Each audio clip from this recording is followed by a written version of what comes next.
So solving technical coding interview questions. Let's see how we can go about this problem using the umpire approach. So the first stage is where we try to understand the problem. So given a string containing just the characters, those brackets open and close, determine if the input string is valid. An input string is valid if open bracket must be closed by the same type of bracket. Open bracket must be closed in the correct order. Note that an empty string is also considered valid. So quickly, once we see anything, the empty string, we can quickly return true. So we can return true for empty string. Okay. The next thing we want to look at is another thing that comes to our mind is immediately we see a string. If the length of the string is 1, we can quickly return false because that will give us that. Essentially, if this length of the string is odd, we can return false because that will not give us what we want. Yeah, 135, we can return false. Okay.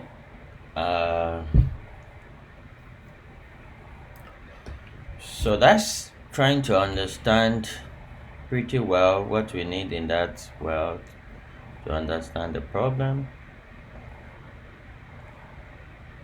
The next phase is the match phase, where we try to match it to our existing problems that we have solved before.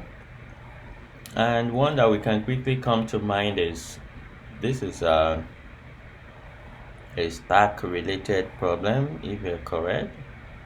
So as we see the open bracket, we push it to a stack. As we see the closing bracket, we pop from the stack, and we see if the closing bracket actually match the top of the stack. If it matches, we pop it until at the end of the day we check if the stack is empty. If it is empty, then we return true. So the next page is the P, which is the plan. So how do we plan for that?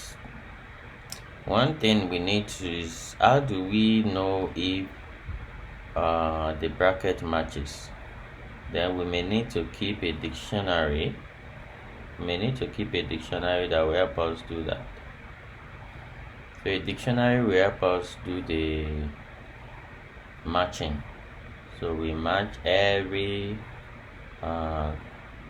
opening with closing so that we can have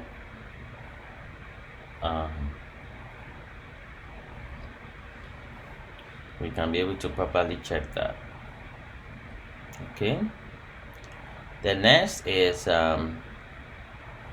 the implementation stage. We also need to have a stack. We need to have a stack. Our stack is last in, first out. So as we have our symbols, we drop it into the stack. So the last to be dropped will be the first. So as we have our opening, for example, the first example, we put it here. Then once we get the closing bracket, we do not add it, we pop this one out if it matches. So we can go down to the implementation stage, which is the coding. Then later we'll look at the review and the evaluate stage. So we are here now. So let's see how we can code the problem based on what we have just said. So let's go ahead. Alright. So first is we check if the length of the string. If it's equals 0, we return true according to what it said. If the length of the string is the modulus of it divided by 2, if it's not equals to 0, then we return false, because we cannot work with that. That means it's not divisible by 2, so that means it doesn't match. Okay, now we need to add code our symbol dictionary. So let's say symbol dict. We add code that dictionary, and in which we are going to put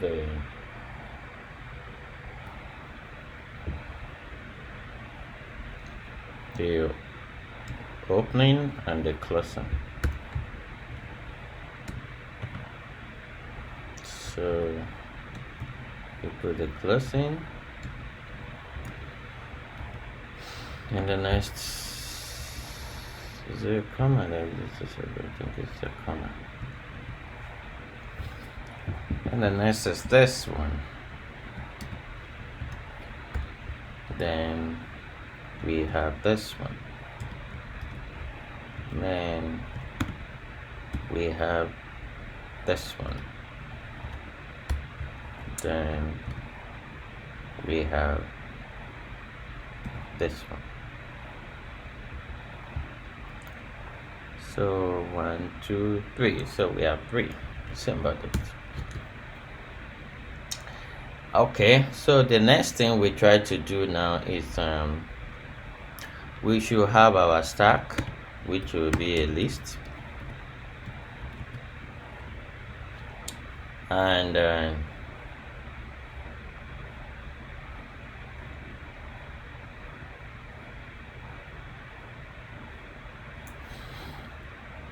we can now begin to iterate through our symbol.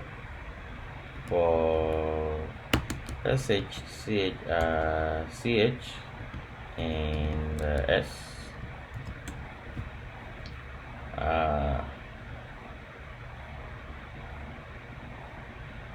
we need to check.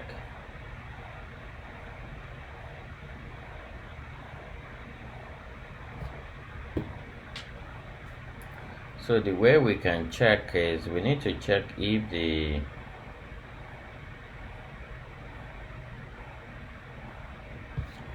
input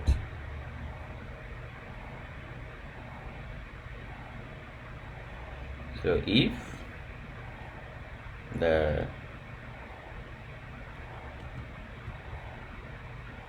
CH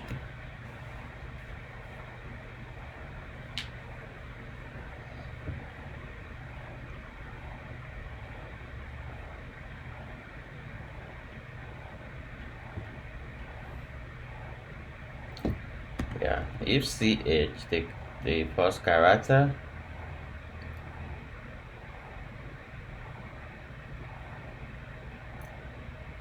if it's in the symbol dict, that's the keys. If it's in the keys, we append it to the stack.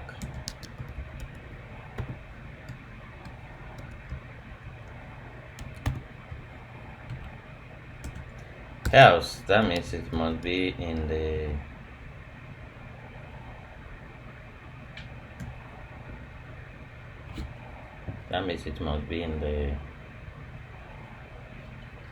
values.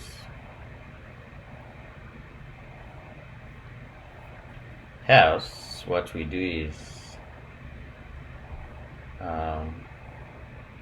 we try to pop from the values.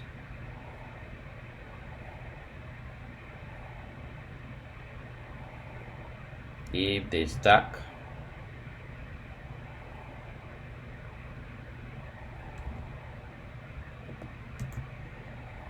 the element, the last element, equals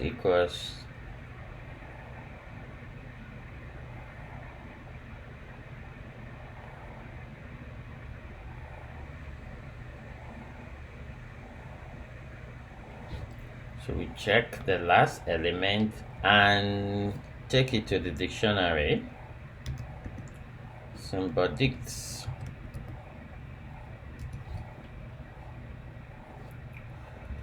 We'll still explain this by the time we do a walkthrough. We take it to the dictionary. If it is equals to the ch,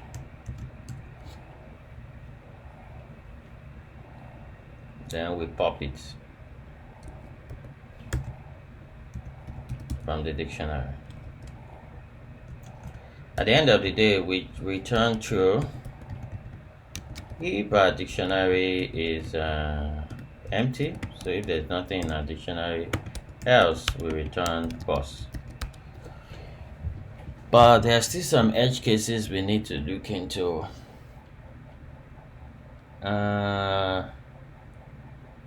One edge case we need to also look into, if immediately we see that the first element in our stack, in our string, if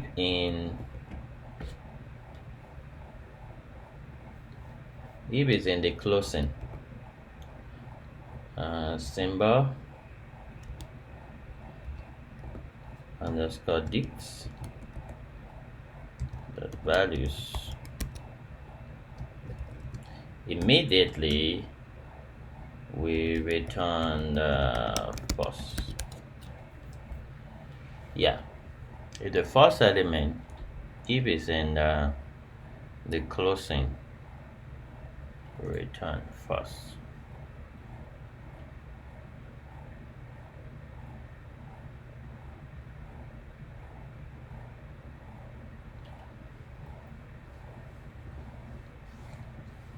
Okay.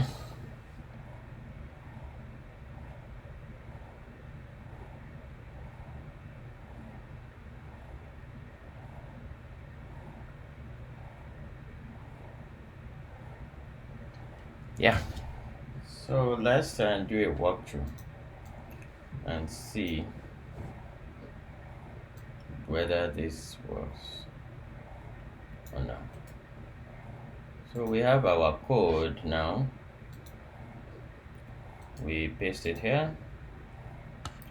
Then we also take our example. So one example is this. So let's see based on this example here. So let's see this.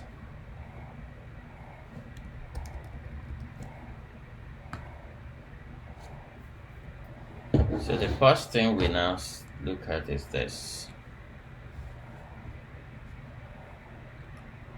So this is the inputs is this. So what is the length? The length is 2. Is it equals to 0? No. Then 2 divided by 2 gives us 1 remainder 0. The remainder not equals to 0 is equals to 0 now. So we check the first value. So this is the first value, the first character. Is it in the closing ones? So these are our closing ones. It's not there, so we move. So we take the first character, which is this. If ch in symbol.dicts keys, yes, is in the keys, which is the opening ones. So these are our keys. So it's here.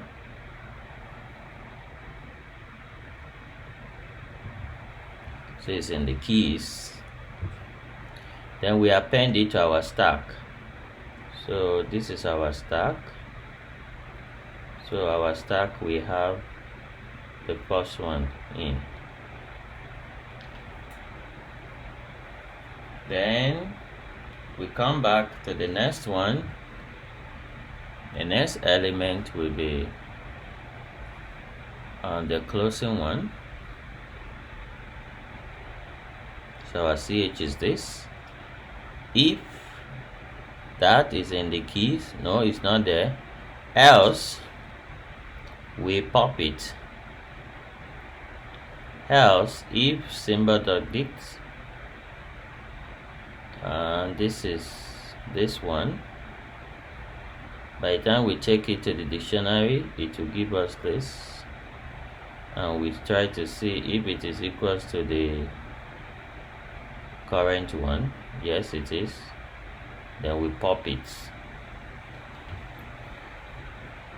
But if it is not equal, at that stage we are supposed to return false. So we need to modify our code here. So we should have another else here. So else, we should return false. Supposed to return false if it is not equal. So we will move this one here, so it becomes elif. So let's adjust that.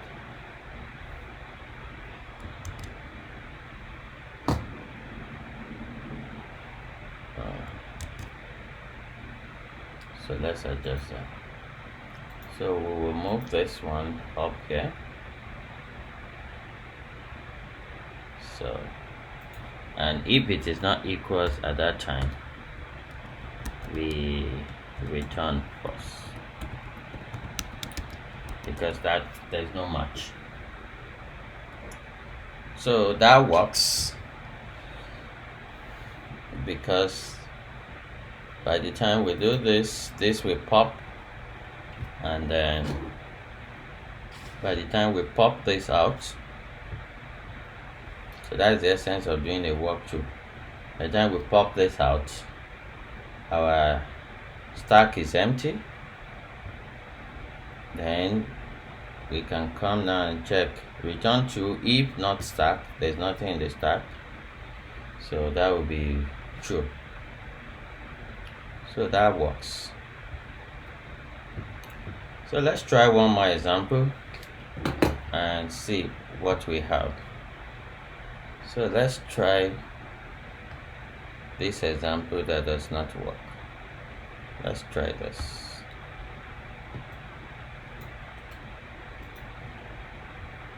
Let's see what we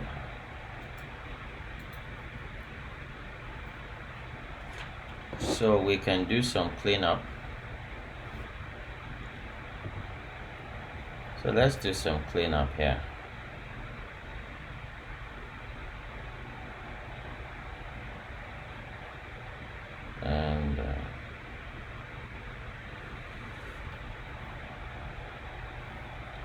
And we also need to recopy our code, since we've made some modification there. So let's recopy that. So we can delete this. We can get rid of it.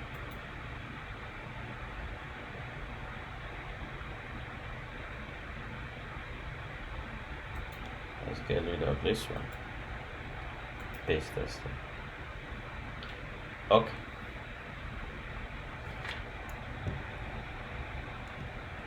So let's see how this works. Yeah. Okay.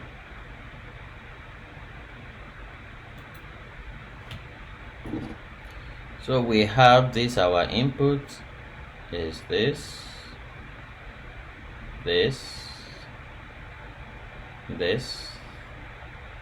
and this.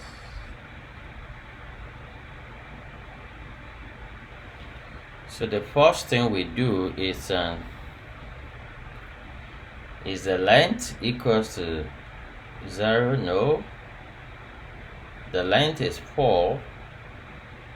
We divide 4 by 2, we get 2. Is the remainder not equals to 0? No. Now, is the first element in the closing? No. So we take the first element, which is the opening bracket. If the opening bracket is in the keys, so these are our keys.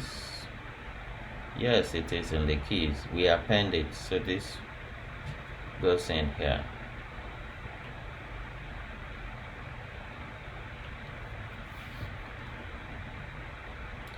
So we move to the next one.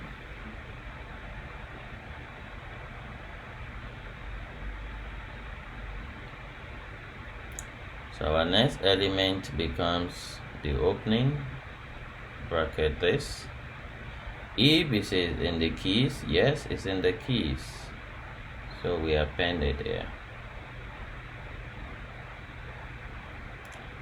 So we're building our list. Now stack. Then the next is we take the next one, which is the closing now. Then if it's in the keys, no, it's not in the keys. So what we now do is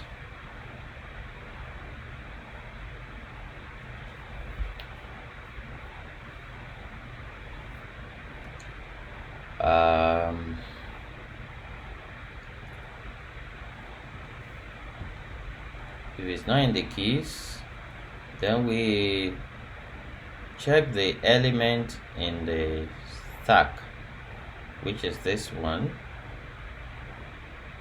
the element at the top of the stack. We use the dictionary to check for its closing. So this is its closing. So we now say, does the closing doesn't match the opening? If it match, we pop, but it doesn't match, then we return false at that stage. So far our code is working. So what we do is now we can now run it, and based on what we see here, we see that our code should be able to work. So that's run. Yeah, that works for that input. So let's see whether it works for every other ones. So yeah, so that works for every other ones. That's great. So that works. So on the final note is for us to now look at the evaluate stage. We're through with the review. We have done with the review by looking through the code. So let's look at the evaluate stage. So what is the space and time complexity? The time complexity obviously is big O of the length. That will be big O of n, where n is the length of the string, because we are going through the entire string in the worst case. That's the time complexity. What about the space complexity? Yeah, the space complexity will also be big O of n in the worst case, because in the worst case we might have to store all the elements in the string inside the stack. So thank you very much for listening. Hopefully someone has benefited from this. Do give us a thumb up and please subscribe for future ones. Thank you and see you in the next one.